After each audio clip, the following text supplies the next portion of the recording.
Hi everyone, this is Jim. Welcome to this post-mortem of my Blitz video game number 6. This was a closed Sicilian. Let's see how it started out.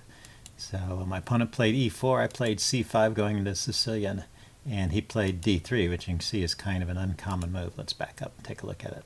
Knight f3 is the most popular move, with the idea of following up with d4, and then that would be an open Sicilian because there'd be an exchange of pawns here most typically. Black wants to take that pawn. So d3 avoids the exchange and leads to a closed position. I play g6, which is not the most common move here. You see e6 or knight c6. These moves, e6 or knight to c6. Knight c6 has sort of the same idea as g6, which is to get pressure on these dark squares here. So let's go forward. He plays knight f3, and now I'm going to turn off the opening book because you see we've gotten down to a very narrow, small number of samples. Black is okay in these positions, it appears, but with 2 samples, it's not really enough to tell you anything. So let's turn on the engine, or go back to the notation pane. I'm going to leave the engine off because I want to pop some tactical quizzes here. I looked at this with an engine earlier, and throughout the opening it stays pretty even. So let's play through this. We're just pursuing our strategies. I played this e6 move, which does weaken the dark squares here, so it is a bit of a risky move in a sense. What I'm trying to do is push for d5 here, so I'm trying to add support to this square. And I follow up with knight to e7. I didn't really want to play d6 here, but he was attacking the pawn, so I needed to defend it. So I played d6 to defend it. And the idea with this knight e7 and bishop g7 setup is that the knight is not in the way of the bishop, so it has a clear view of this diagonal. And the knight is still in a good position on e7 and supports this d5 setup. And it looks like White's got a similar idea. He's going to try for a slow push to d4. So we both have these kind of slow advancing in the center plans. We'll see how it works out. Castle. And throughout all of this, White has his usual slight opening advantage, so there have been no major mistakes anywhere along here. And this b5 move is a little bit risky. This pawn is loose here, but normally this knight, White's knight, comes out to c3 and stops b5 from being played, and so you have to play something like a6 or rook b8 first to support b5. I thought since the knight isn't there and can't go there, I might as well throw this pawn here, but it is subject to a counterattack. For example, if White can push this pawn here to d4, it opens up the line for the bishop to that undefended pawn there. Might be awkward if it happens at the wrong time, so a little bit of a risky move to play b5. But White's proceeding with his plan of exchanging off my dark squared bishop, which is a good bishop in this position, so probably a good idea for White to do that. Although it doesn't, I think Dan Heisman has done a video about this, it doesn't help as much in this position as it does in others. For example, if White had castled queenside and was going to pawn storm, then it would make a lot of sense to get rid of that. Here it's pretty much a wash. He gave up his dark squared bishop and I gave up mine. I still have some weaknesses on the dark squares, but I can try and defend them. So we continue developing. He does his normal push in the center. And now, as I said, I had to play a6 to defend the b5 pawn. Now for the next few moves, starting here, White sort of loses the thread a little bit and allows Black to equalize. So from here, the thing is, this move comes with kind of a threat. The computer had this interesting suggestion. I could ignore that a little bit. I could play my rook over here to c8. Let's show that as a new variation. And then when he plays here, it's a double attack. It's a check. The queen is attacking the king, and the pawn is attacking the knight. So it looks like he's going to win material. But I have this nice move here that knight to e5 blocks a check, gets a knight out of take, and attacks the queen with the rook. So it's moving the rook to c8 sets up this sort of triple response. And this turns out to be good for Black. But let's go back. I just played this simply. I saw the double attack idea, and I just wanted to move my king out of the way to stop it. Now his queen wanders over to e3. I can develop my rook. See, the interesting thing is I could have gotten this rook here a move earlier if I had followed the computer suggestion. And now there's a serious threat here, and there's only one way to stop it. I checked this with the computer. F6 is really the only move here. You've got to keep that knight from coming in, or you're in big trouble.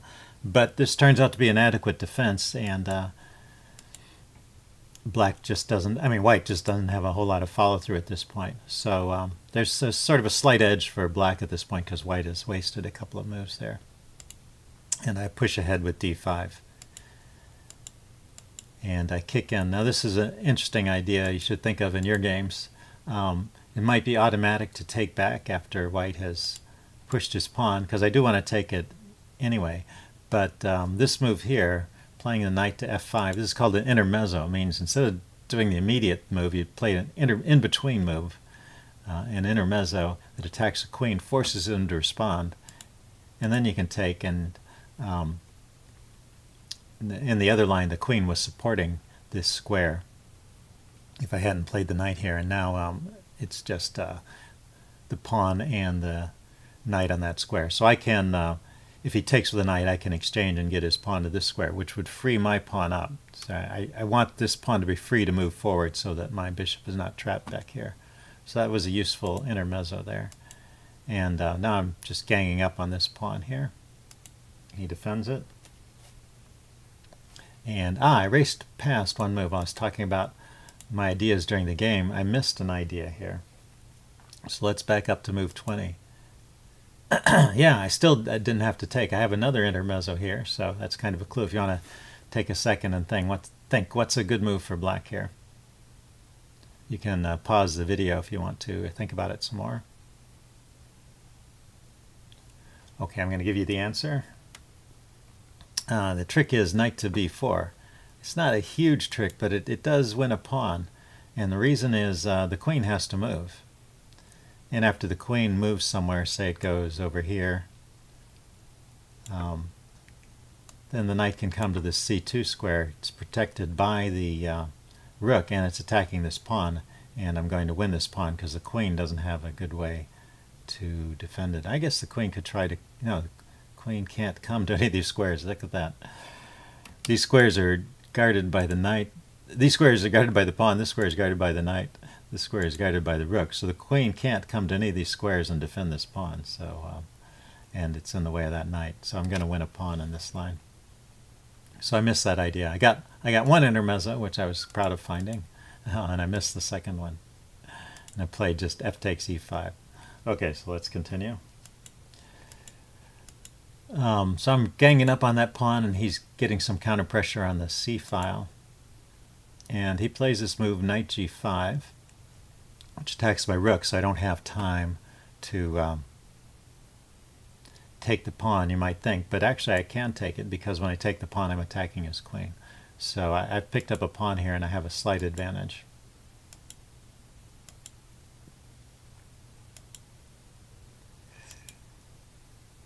And he challenged my knight in the center, and this knight was kind of a loose piece anyway, so I just wanted to get rid of it. It seemed like the simplest way to play it. Okay, another tactic. Tactics quiz time. It's black's move, and he has a real good move here. Give you a few seconds to think about it. If you want to, pause the video if you want to think some more. Okay, I'm going to tell you now. The right answer is h6. Here, I'll just draw it. It's pretty obvious. I don't have to go through any variations here. This knight is trapped. It has no moves. Look at everywhere that knight could go to. That's taken by his own piece.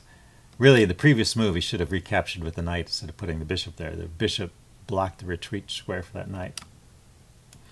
Can't go to that square because it's guarded by the pawn. He can't go to that square because it's guarded by the bishop.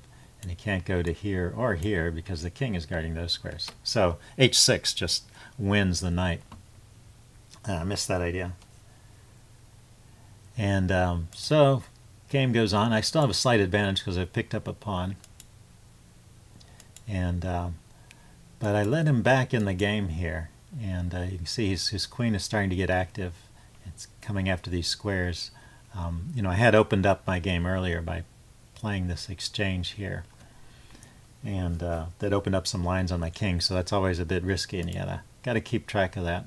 So I'm trying to cover the entry squares. And he plays his queen over to here.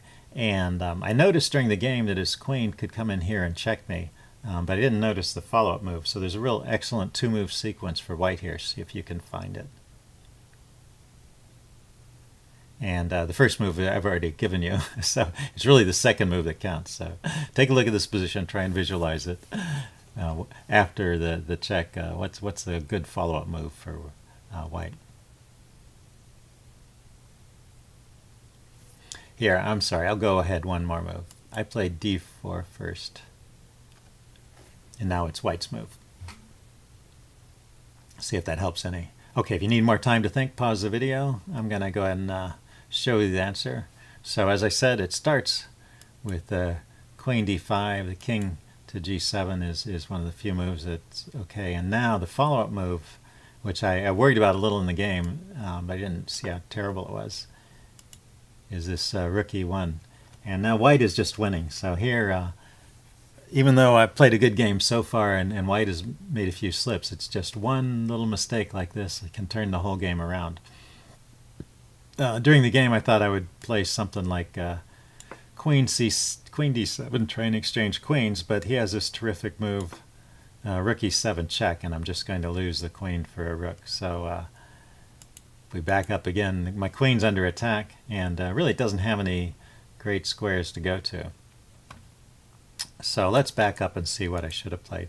Here at this point, instead of casually playing d4, I had noticed this check. The right response for black is to play a move like queen to d6 or queen to b6 here or here. And the idea is just to guard this square so the queen can't get in. I think I would probably play my queen to that square. And just keep these squares covered. I can bring this rook over to this file to help protect the e file and prevent the invasion of his rook. And I have a pawn up, so I'm still at a slight advantage here. But one slip like d4 and it could be game over if your opponent is alert. He found the right first move, but what he did was he went for the pawn here. So that check and also brought additional force onto the pawn. And so he's able to get his pawn back. And now we have an even game again.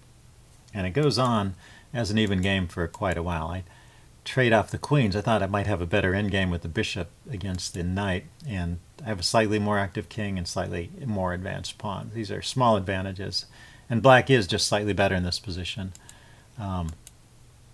Although my bishop doesn't have many squares to move to, and so one of the squares I moved to turns out to be a place where he can fork it, so he can win the bishop, and now it's just a pure rook endgame.